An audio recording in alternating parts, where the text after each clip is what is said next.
सतनाम श्री वाहिगुरु साहिब जी। गौड़ी महला पंजवां। मोहन तेरे ऊंचे मंदिर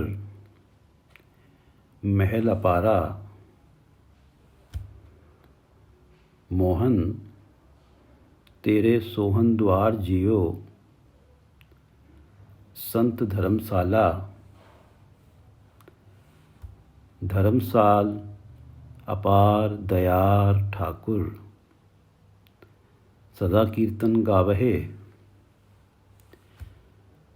जै साध संत एकत्र होवे तहाँ तुझे ध्यावहे। कर दया मया दयाल स्वामी हो दीन कृपारा। कर दया मया दयाल स्वामी हो दीन कृपारा। बिनवंत नानक दरस प्यासे मिल दर्शन सुख सारा। ये पवित्र वचन श्री गुरु अर्जुन देव जी द्वारा रचित हैं, राग गौड़ी में रचित हैं और श्री गुरु ग्रंथ साहिब जी के अंक 248 पर अंकित हैं। श्री गुरु ग्रंथ साहिब महाराज, आप कृपा करो गुरुदेव, आप अपने इन पवित्र वचनों की विचार करवा लो।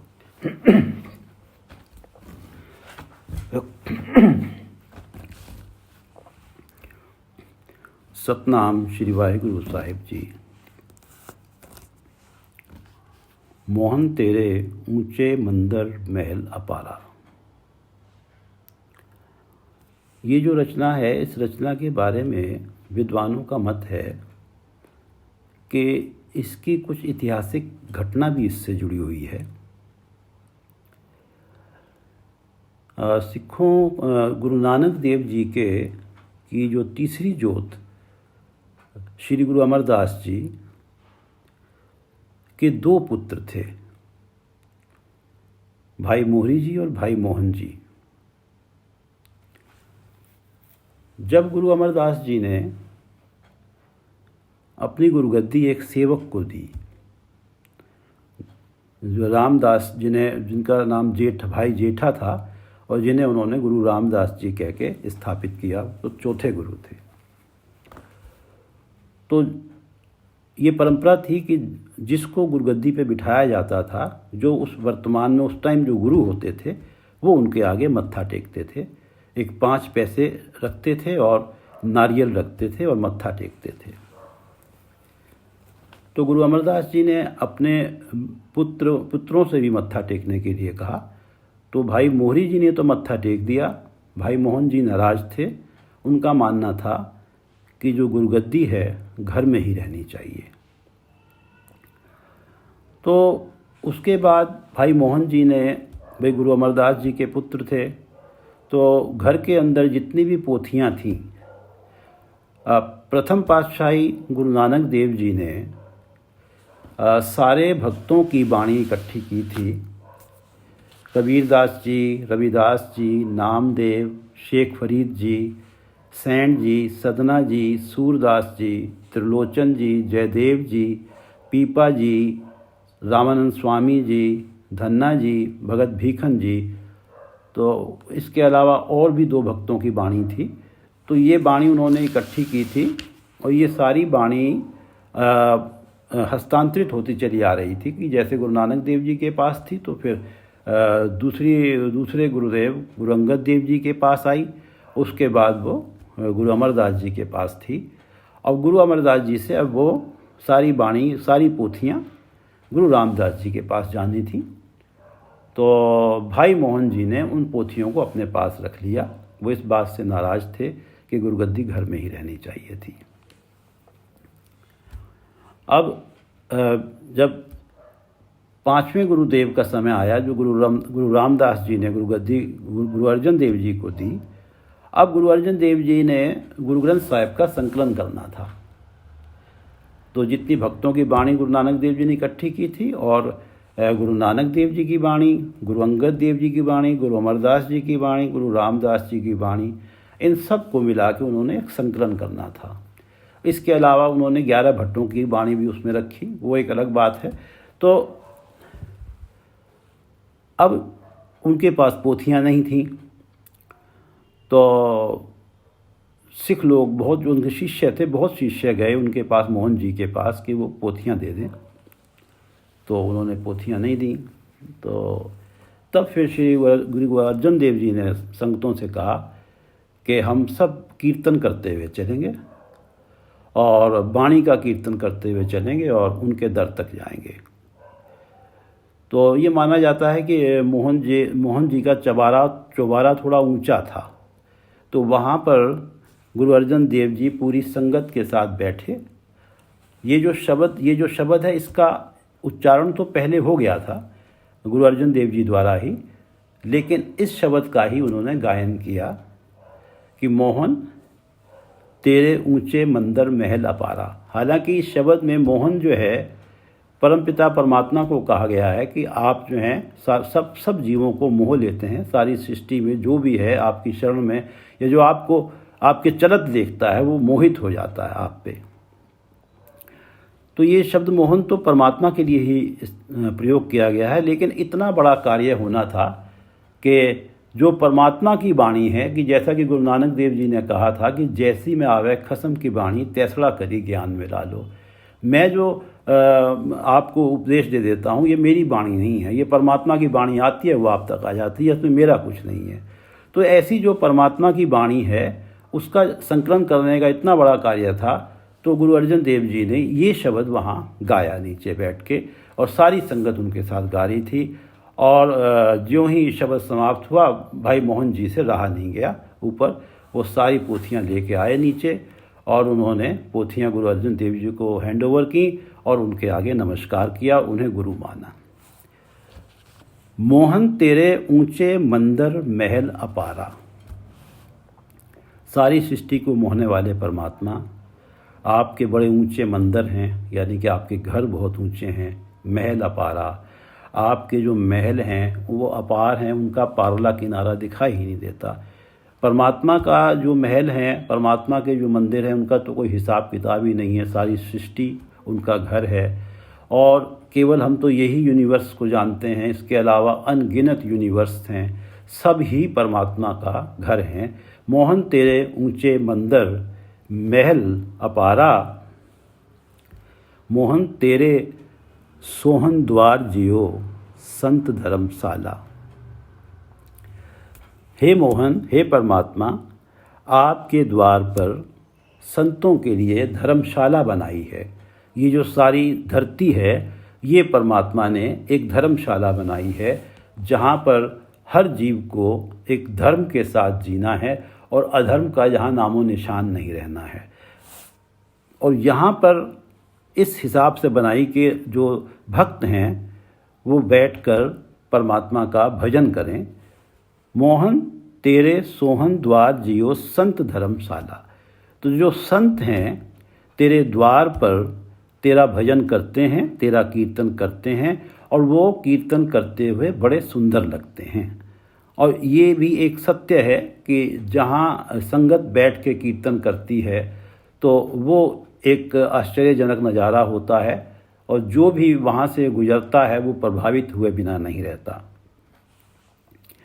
मोहन तेरे सोहन द्वार जियो संत धर्म। सोहन सुंदर लगते हैं, सुशोभित दिखाई देते हैं, उनकी शोभा होती है। जो संत तेरी इस धर्मशाला, ये जो धरती है, इसमें बैठ के तेरे द्वार पे कीर्तन करते हैं।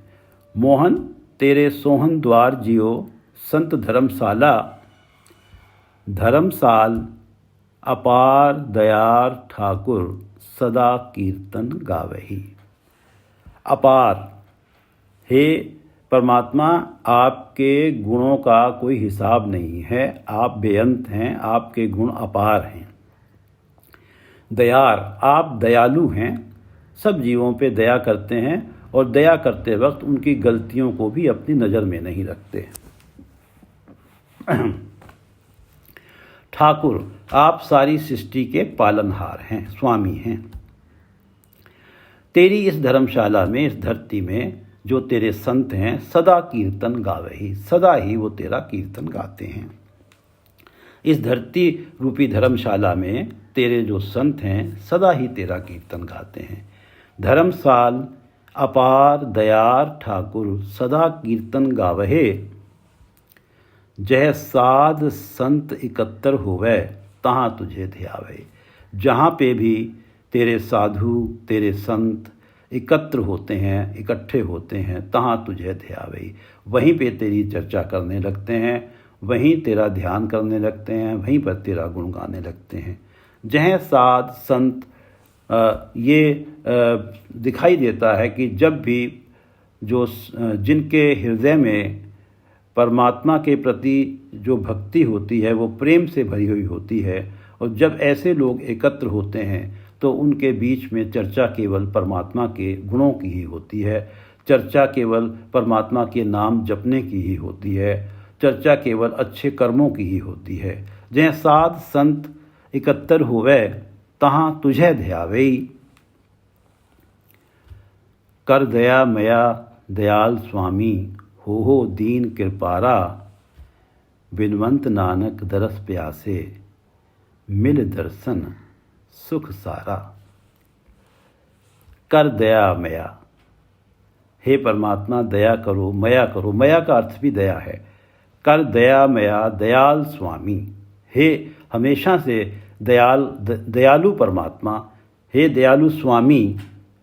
हो दीन कृपारा, जो दीन हैं, बेचारे हैं, जो आपके दर्शनों के प्यासे हैं, उन बेचारों पे आप कृपा करो। वो आपके दर्शनों के लिए तड़प रहे हैं, उन्हें कुछ भी अच्छा नहीं लग रहा है, उनमें ऐसी चाहत है आपके दर्शनों की, आप उन पे कृपा करो, उन्हें अपने दर्शन दो। हो दीन कृपारा, आप इन दीनों पे जो जाने कब से आपकी राह देख रहे हैं, इन दीनों को पे कृपावान हो और उन्हें अपने दर्शन दो। कर दया मया दयाल स्वामी हो दीन कृपारा, बिनवंत नानक दरस प्यासे मिल दर्शन सुख सारा। कि ये सारे जीव, हम सारे जीव जो हैं दरस प्यासे, बिनवंत नानक बेनती करते हैं, गुरु अर्जन देव जी कह रहे हैं कि मैं बेनती करता हूँ हे परमात्मा आपके आगे कि हम सब जीव दरस प्यासे, हमें आपके दर्शनों की प्यास है। मिल दर्शन सुख सारा, आपके दर्शन जो ही मिलेंगे हमें, आपके दर्शन हमारे लिए इस सृष्टि के सारे ही सुख हैं। आपके दर्शनों में इस सृष्टि के सारे ही सुख मिल जाएंगे, निहित हैं आपके दर्शनों में। कर ऐसी दया करो हे दयाल स्वामी। कर दया मया दयाल स्वामी हो दीन कृपारा, बिनवंत नानक दरस प्यासे मिल दर्शन सुख सारा। मोहन तेरे बचन अनूप चाल निराली, हे परमात्मा जो आपका जिन वचनों के द्वारा आपका गुणगान किया जाता है वो वचन अनूप हैं। उन वचनों को वर्णन करने के लिए कोई उपमा नहीं दी जा सकती, कोई सिमली नहीं है उन वचनों के लिए। उन वचनों गुणगान करने से जो आनंद जीव को प्राप्त होता है वो उसे बयान नहीं कर सकता, वो एक अनूप अनोखा आनंद उसे प्राप्त होता है। मोहन तेरे बचन अनूप चाल निराली, और आपका जो रहो रीत है इस संसार में जो जीव हैं उनकी रहो रीत से एकदम भिन्न है। अब जैसे कि हम जीव जब भी कोई काम क्रोध लोभ मोह अहंकार का माहौल हमारे आसपास बनता है तो हम कोई विरला होता है जो उससे प्रभावित नहीं होता, तो हम सब तुरंत ही प्रभावित हो जाते हैं। और माया की जो तृष्णा है, माया का जो मोह है, वो जनरली हम सब पे हावी रहता ही है कि माया का मोह कि ये मेरा है और ये मेरे ही काम आना चाहिए और इसका लाभ कैसे मिल जाए, और फिर निंदा ईर्ष्या कि किसी और को सुख मिल गया तो दुखी होना। तो ये जो सारी भावनाएं हमारे अंदर आम तौर पे देखी जाती हैं, लेकिन परमात्मा की चाल जो है एकदम निराली है, उनका डिफरेंट है। वो तो परमात्मा तो निर्वैर हैं, निर्भव हैं, अजूनी हैं, सैभंग हैं, अकाल हैं, और परमात्मा निरंजन हैं। वो माया के बीच में रहते हुए भी माया से प्रभावित नहीं होते हैं। वो उनका किसी से वैर नहीं है। हमारे जीवों में हम जनरली देखते हैं, कई बार ऐसा कहने में आता है कि मैं तो इसे देख के ही राजी नहीं, मैं तो इससे मिलना ही नहीं चाहता कभी। निर्भाव, और परमात्मा निर्भाव हैं, हमें तो कहीं ना कहीं किसी न किसी का डर होता है। तो ये सारी जो परमात्मा का जो है चाल है वो हम जीवों से सबसे निराली चाल है। मोहन तेरे बचन अनूप चाल निराली, मोहन तू माने एक जी अवर सब राली। हे मोहन, हे परमात्मा, आप ही एक ऐसे हैं जिसे सारे जीव हमेशा रहने वाला मानते हैं। सारे जीव आपको ही सत्य मानते हैं। सभी जीव मानते हैं कि जब कुछ भी नहीं था आप थे, अब आप हैं, आगे भी आप ही रहेंगे। मोहन तू माने एक जी अवर सब राली, और आपके अलावा जो भी कुछ दिखाई दे रहा है वो सब नाशवंत है और वो नाश होके धूल में रल जाता है। अवर सब राली। मोहन तेरे बचन अनूप चाल निराली, मोहन तू माने एक जी। एक तुझे ही सारे जीव मानते हैं कि तू हमेशा कायम रहने वाला है। अवर सब राली, और तेरे अलावा है परमात्मा सब कुछ नाश होके धूल में, मिट्टी में मिल जाता है। मानता एक अलेख ठाकुर, जिन्हें सब कल धारिया। अलेख, जिसके जो स्वरूप को बयान नहीं किया जा सकता, जिसके गुणों को लिखा नहीं जा सकता। ठाकुर, ठाकुर जो कि सारी सृष्टि के पालनहार हैं, सारी सृष्टि के स्वामी हैं। अलेख ठाकुर, जिन्हें सब कल धारिया, और आपने ही सारे सृष्टि को आधार दिया हुआ है। सारी सृष्टि कायम है तो आप ही के सहारे कायम है। जिन्हें सब कल धारिया, अलेख ठाकुर, जिन्हें सब कल धारिया, मान्यता एक। सारे जीव मानते हैं कि एक ये जो अलेख ठाकुर हैं, जिन्होंने सारी सृष्टि को आधार दिया हुआ है, ये ही स्थिर हैं, ये ही परमानेंट हैं, ये ही हमेशा रहेंगे, और कुछ भी परमानेंट नहीं है, और जो कुछ भी है वो सब अस्थायी है। मान्यता एक अलेख ठाकुर, जिन्हें सब कल धारिया, तुद बचन गुर के वश किया, आद पुरख बनवारिया। हे परमात्मा, आप अलेख हैं, ठाकुर हैं, आपने सारी सृष्टि को आधार दिया हुआ है। तुद बचन गुरु के वश किया। हे परमात्मा, आपको केवल गुरु के वचनों से ही वश में किया जा सकता है। आपको गुरु की मत पे चल के ही वश में किया जा सकता है। गुरु के उपदेश को सुन के, उस गुरु के उपदेश के अनुसार अपना जीवन जी के ही आपको वश में किया जा सकता है। तुद वचन गुरु के वश किया, तो गुरु के वचनों से वश में आ जाता है। आद पुरख बनवारिया, आद जब कुछ भी नहीं था तब आप थे, फ्रॉम द वेरी बिगिनिंग थे आप। पुरख, आप सर्वव्यापक हैं। बनवारिया, इस सारे बन के माली हैं, इस सारी सृष्टि की देख रेख आप करते हैं। तुद वचन गुरु के वश किया। गुरु अर्जन देव जी एक जगह कहते हैं, ना तू आवे वश बहुत घिरावणे। हे परमात्मा, आपके आगे बहुत गिड़गिड़ाते रहें, और ज़्यादा गिड़गिड़ाने से भी आप बस में नहीं आते। ना तू आवे बस वश बहुत घिरावणे, ना तू आवे बस वश वेद पढ़ावणे। और हे परमात्मा, हम कितने ही वेद पढ़ लें, पढ़ा लें, लेकिन तब भी आप हमारे बस में नहीं आते हैं। ना तू आवे बस तीर्थ नहाइए। तीर्थों पे, कितने ही तीर्थों पे, 68 तीर्थों पे स्नान कर लें, तब भी परमात्मा आप वश में नहीं आते हैं। ना तू आवे वश धरती धाइए। हम जोगी बन के सारी धरती का भ्रमण कर लें, सारी धरती को दौड़ भाग लें, लेकिन तब भी आप जो हैं हमारे बस में नहीं आते। ना तू आवे वश किते सियाण पे, आपके आगे हम अपनी सियाणप दिखाएं, किसी भी सियाणप, कोई भी चालाकी, कोई भी चतुराई आपके आगे काम नहीं चलती। आप हमारे वश में नहीं आते।